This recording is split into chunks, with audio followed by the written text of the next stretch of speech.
Okay, kita start. Assalamualaikum dan selamat tengah hari semua. Okay. Voice dulu, buka bah voice. Selamat petang, selamat tengah hari semua. Afternoon. Selamat tengah hari, Selamat cikgu. petang, cikgu. Okay, thank you for respond. Okay, Nelden. Selamat petang, Nelden. Afternoon. Good evening. Sunyi si Nelden. Hi, Olivia. Afternoon, Nelden. Okay, so kita start lah. Kita pun tidak boleh membuang masa. Okay. Alright. Okay, kemarin kita sudah masuk 4.3, okay, proportion atau kadaran. So, lain buku kerja, okay, page 40, okay, kita sudah bincang soalan 1. So now soalan 2 dengan 3. Okay, cikgu sudah tengok si Farish punya jawapan. Okay, jawapan dia betul. Okay, so dia sudah submit lah. So, okay, cikgu harap yang lain pun ada buat.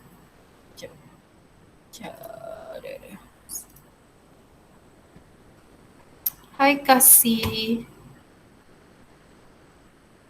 Okay, cikgu akan share screen macam biasa.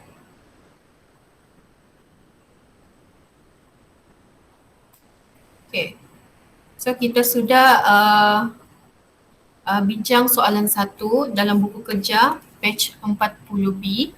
Okay, so soalan 2, okay, seorang peladang menanam 3 batang pokok limau per 1.5 meter persegi. Berapakah bilangan pokok limau yang dapat ditanam oleh peladang itu dalam suatu kawasan seluas 75 meter persegi? So, ni bermakna kamu kena letak dia macam mana kamu mau guna proportion atau kadaran 3 batang pokok per dengan 1.5 meter persegi. Yang ini. So, apa yang kamu perlu kira adalah okay, berapa batang pokok yang kamu perlu tanam. Okay, kalau untuk 1.5 meter persegi, okay, 3 batang pokok limau. Okay, so macam mana kalau kawasan tu seluas 75 meter persegi? So kamu kena letak X per 75 meter persegi.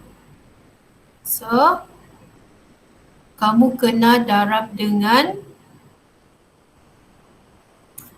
3 darab dengan 50. Okay, Farish, kenapa kamu darab dengan 50?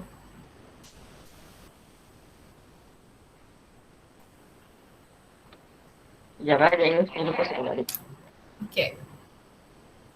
Okay, kenapa dalam soalan ni dia darab dengan 50?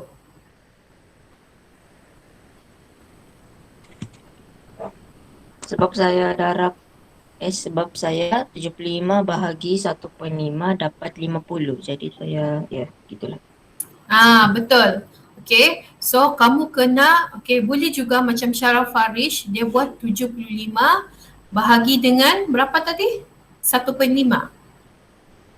Ya. Kamu kena kira di bawah ni. Okay, macam mana 1.5 ni dapat 75. Okay, so bukannya sekadar macam kamu mahu dia darab 50 sahaja. Okay, so kamu kena kira juga 7. Okay, kalau guna macam Farish, 75 kamu bahagi dengan 1.5, so kamu akan dapat berapa Farish? Kamu akan dapat 50. 50. Okay, 50 kan? Okay, 75 bahagi 1.5. So, kamu akan dapat 50.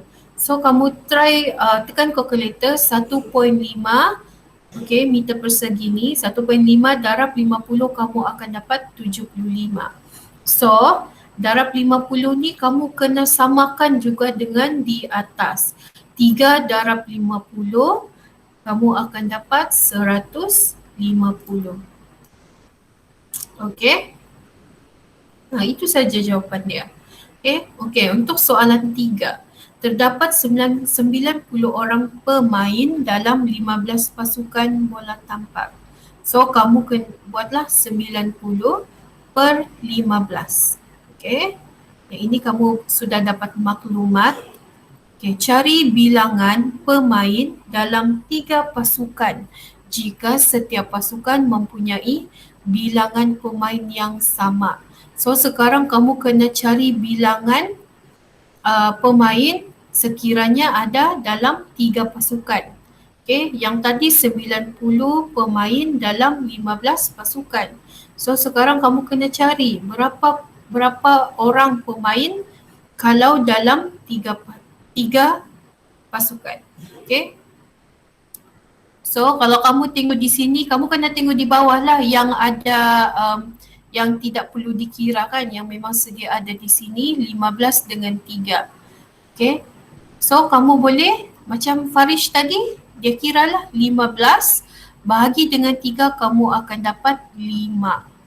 So, macam mana kamu perlu buat? 15 bahagi dengan 5, kamu akan dapat 3. Okay. Ini nilai yang besar. Macam kemarin cikgu beritahu kan, kalau nilai besar kepada nilai kecil, kamu kena bahagi. Okay, sebab kamu mahu nilai kecil. Tetapi kalau nilai kecil kepada nilai besar, tidakkanlah kamu bahagi. Kalau bahagi dia akan lagi kecil kan. So, kamu mahu besar, nilai yang besar kamu kena darab. Buat pendarapan. Okay, buat pendarapan itu untuk membesarkan nilai itu sendiri. Okay, so 90 kamu bahagi dengan 5 jugalah. Ini kena sama. So, kamu akan dapat 18 per 3. Okay, so maksudnya 18 orang pemain per 3 pasukan. Okay, so boleh? Yang lain boleh ni dapat jawab soalan 2 dengan 3. Ada yang buat tapi ada yang tersilap. Naimah? Boleh. Boleh ya? Kamu ada buat kah Naimah? Kemarin Jujur. saya dah faham. Apa? Kemarin saya dah faham. Jadi Sekarang? saya faham yang Ah. mau bahagi itu sama darab. Okay. So sekarang kamu kena apa ni? Banyak latihan. Yes, banyakkan latihan. Pandai Naimah. Okay. So yang soalan B ni kamu try buat sendiri. Kadang-kadang kamu dengar saja dan lihat apa yang cikgu buat ni kan. Tidak semestinya kamu terus dapat buat. So kamu kena sendiri buat latihan. Okay. Okay, macam Farish dia terus buat latihan kemarin. Okay, so dia dapat jawab. Okay, kalau boleh lepas ni atau kalau ada masa rehat ke, okay, kamu boleh try buatlah. Okay, atau malam ke, okay. Alright, so itu sahaja untuk 4.3 proportion. So kita akan masuk, okay, 4.4 iaitu ratio, rate dengan proportion. Dia macam gabungan lah antara 4.1, 4.2 dan 4.3. So dia akan masuk dalam 4.4. Okay. Okay, untuk 4.4, okay, bagaimanakah anda menentukan nisbah 3 kuantiti apabila 2 atau lebih nisbah 2 kuantiti diberi?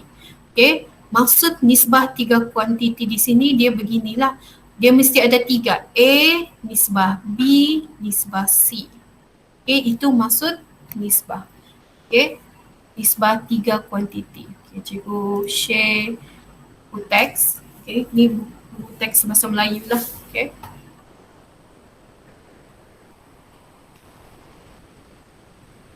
Alright. Okay. Okay, kalau kamu tengok soalan, Okay, selalunya okay, untuk soalan 4.4 ni dia akan bagi dua atau lebih nisbah. Okay, dia akan bagi dua atau lebih nisbah kuantiti. Macam contoh 9. Jika P nisbah Q ialah 7 nisbah 3 dan Q nisbah R ialah 3 nisbah 5. Cari nisbah tiga kuantiti iaitu P nisbah Q nisbah R. Okay, so macam mana kamu mahu dapatkan nisbah P, nisbah Q, nisbah R? So kamu keluarkan dulu, okay, jawapannya kamu kena keluarkan dulu dalam begini. Okay, P nisbah Q ialah 7 nisbah 3 dan Q nisbah R bersamaan dengan 3 nisbah 5. Okay, macam mana kamu mau buat nisbah? Ada yang masuk. Okay, macam mana kamu mau buat mencari nisbah tiga kuantiti?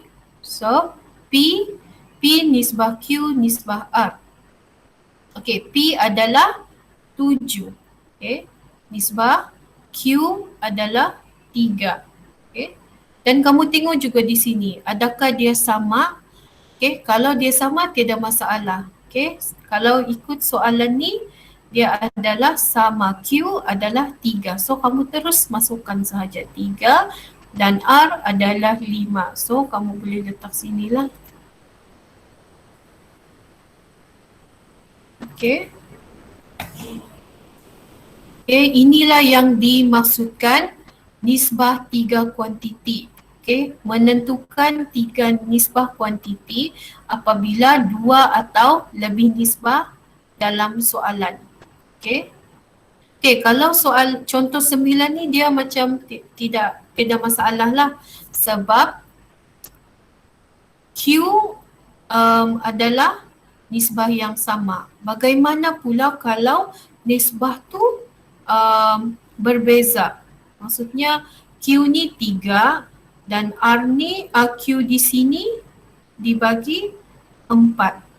Di sanalah yang kamu perlu kira. Kalau soalan macam ni, cikgu rasa tiada masalah lah untuk kamu. Okay, sebab dia punya soalan sama sahaja. Okay, macam mana kalau soalan dia berbeza? Okay, kamu tengok sini. Jika P nisbah Q adalah 7 nisbah 3 dan Q nisbah R ialah 6 nisbah 5, cari nisbah P nisbah Q nisbah R. Okay, so sekarang kamu tengok di sini. Okay, P nisbah P adalah 7. Okay, nisbah Q, okay, nisbah P adalah 7. Nisbah Q adalah 3 dan 6. Okay, maksudnya dia berbeza.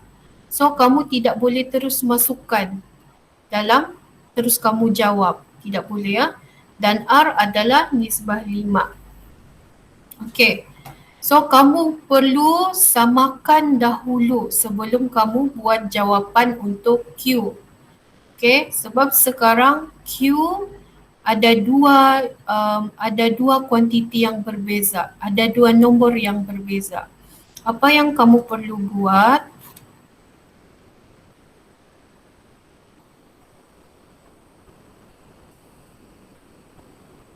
Okay. Apa yang kamu perlu buat? Kamu kena kira 3 dengan 6.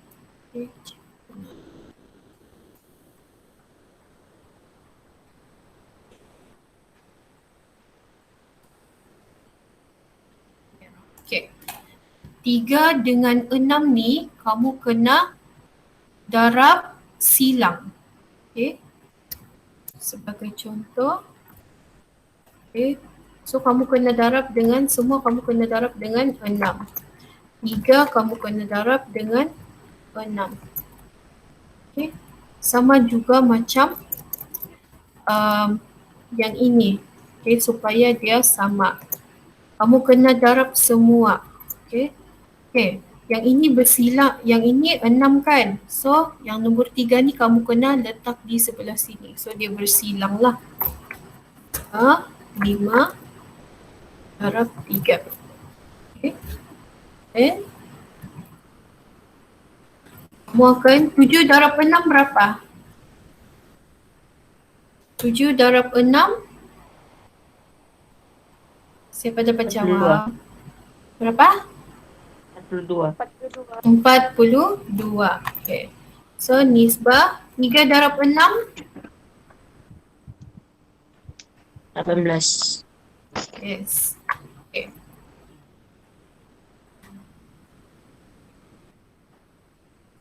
Okay, 6 darab 3, 18 kan? Okay. 5 darab 3, 15. Okay. So now kamu perasan ke 18 ni dia sudah berubah. Okay, dia sudah sama kan? Nombor tu dia sudah sama. Then barulah kamu boleh, okay, barulah kamu boleh buat P, okay, nisbah Q nisbah R equal to 42 nisbah 18 nisbah 15. Okay, boleh jawab? Boleh kan? Boleh. Sangat senang. Maksudnya kamu kena, kalau yang tidak sama tu, kamu kena silangkan saja pendarapan supaya nombor sama. Okay, yang ini. 6 dengan 3 ni. Okay. So kena kamu silangkan jadi dia akan jadi nombor yang sama. Okay, boleh kan? Boleh. Okay, so kamu boleh sudah buat buku kerja page 41. Okay, soalan A. Okay. Right, ini adalah contoh untuk soalan B. Okay, sebelum kamu buat, cikgu akan terangkan dulu. Okay, so ini adalah soalan dia. Sejumlah wang derma dibahagikan kepada 3 buah rumah amal P, Q dan R. Nisbah wang derma yang diterima oleh rumah amal. Boleh tutup voice. Okay. P nisbah Q. Okay. Rumah amal P kepada rumah amal Q ialah 2 nisbah 3. So, kamu terus keluarkan dalam nisbah, dalam proportion. Okay, dalam kadar kamu. P nisbah Q bersamaan dengan 2 nisbah 3. Okay. Okay. Lepas tu, kamu teruskan lagi. Nisbah wang derma yang diterima oleh rumah amal Q kepada rumah amal R ialah 4 nisbah 1. So kamu keluarkan lagi menjadikan dia sebagai nisbah Q nisbah R bersamaan dengan 4 nisbah 1. Okay. Okay, bila kamu nampak di sini kan, okay, so dia suruh cari nisbah rumah amal P kepada Q kepada R. So dia akan jadi P nisbah Q nisbah R. Itu yang kamu kena cari nisbah. Dan bila kamu nampak di sini kan, Q tidak sama dia punya nisbah. Okay, 3 dengan 4 tidak sama. Okay, so apa yang kamu perlu buat? Kamu kena buat pendarapan supaya nombor Q sama. Okay. So, macam biasa, kamu bagi bersilang. X 4 tu kamu akan darab di sebelah sini dan 3 kamu akan darab di sebelah kanan. Okay, so 2 darab 4 nisbah 3 darab 4 akan dapat 8 nisbah 12. Okay, begitu juga dengan Q nisbah R. Okay, So kamu kena buat pendarapan 3 untuk samakan dia kepada nombor 12. So kamu akan dapat 12 nisbah 3. Okay, jawapan dia baru kamu akan dapat buat 3 nisbah tersebut. 3 kuantiti nisbah. P nisbah Q nisbah R bersamaan dengan 8 nisbah 12. Okay, samakan nisbah 3. Okay. So itu adalah jawapan dia. Okay, jadi cikgu mahu kamu try buat buku kerja page 41B. So A dengan B. Okay, kamu ada, esok kita tiada kelas kan? So cikgu rasa ada masalah kamu mahu buat A dengan B. Senang saja tu. Okay, cikgu sudah terangkan dengan kamu. So hari Khamis kita akan bincang jawapan. Okay?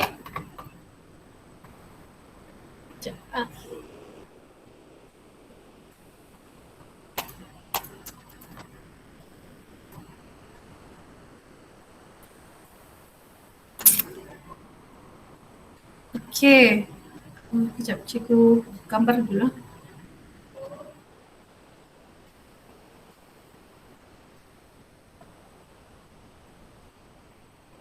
Okay, itu saja untuk hari ini. Terima kasih yang join. Thank you. Kita jumpa hari Khamis. Jangan lupa buat buku kerja. Okey, Terima kasih, cikgu. Cikgu. Alright. Bye. Bye, cikgu. Bye-bye. Bye, cikgu.